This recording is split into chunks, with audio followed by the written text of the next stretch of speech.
Bismillahirrahmanirrahim. Assalamualaikum warahmatullahi wabarakatuh. Innal hamdalillah nahmaduhu wa nasta'inuhu wa nastaghfiruh wa na'udzu billahi min syururi anfusina wa min sayyiati a'malina. May yahdihillahu fala mudhillalah wa may yudhlilhu fala hadiyalah.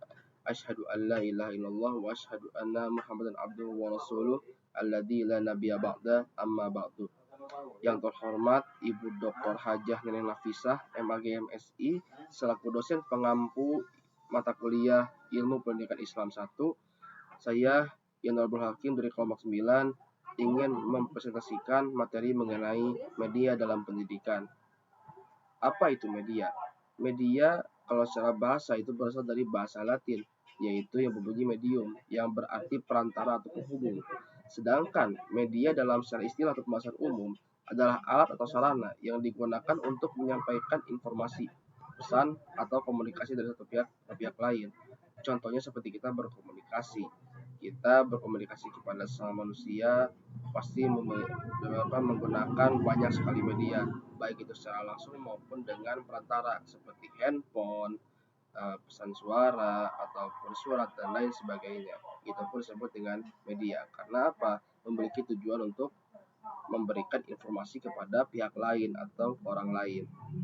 Nah, media dalam perspektif pendidikan yaitu segala bentuk alat, sarana, atau teknologi yang digunakan untuk menyampaikan materi pelajaran agar proses belajar mengajar menjadi lebih efektif, menarik, dan mudah dipahami oleh peserta didik.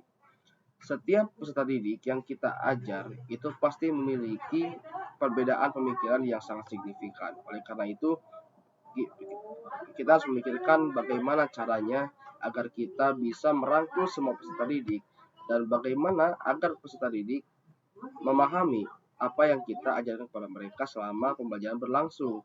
Jangan sampai ketika waktu evaluasi ada peserta didik yang sangat tidak memahami apa yang kita ajarkan. Karena itu merupakan tugas kita sebagai pendidik, yaitu mendidik para peserta didik yang baik. Nah, di sini saya merangkup 4 aspek besar, yaitu contoh media dalam pendidikan. Yang pertama yaitu audio. Audio itu merupakan suara yang menyampaikan sebuah informasi atau materi. Contohnya radio, pesan suara, maupun kalau zaman sekarang itu ada podcast edukatif. Kemudian ada media visual, yaitu tampilan yang menyampaikan sebuah informasi atau materi. Contohnya seperti diagram, grafik, peta, dan lain sebagainya. Bertujuan untuk agar kita bisa memvisualisasikan apa yang kita pikirkan kepada peserta didik. Yang ketiga, penggabungan antara audio dan visual, yaitu suara tampilan yang ditayangkan bersamaan.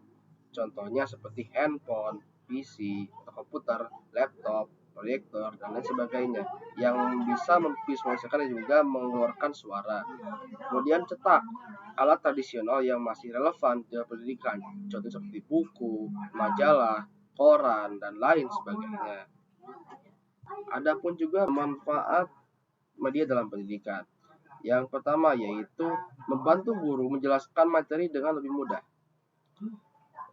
Kurikulum Merdeka sekarang itu membantu bagaimana agar guru bisa berinteraksi dengan siswanya dengan baik. Jadi guru bukan berarti malas karena kurikulum Merdeka, melainkan guru memberi kesempatan atau memberikan salam interaksi kepada para siswanya agar bisa berpendapat, berdiskusi, dan bertukar pikiran. Yang kedua, itu membuat siswa lebih tertarik dan termotivasi belajar. Dikarenakan guru telah memahami pemikiran para siswa, pasti siswa juga akan betah karena dididik oleh pendidik tersebut.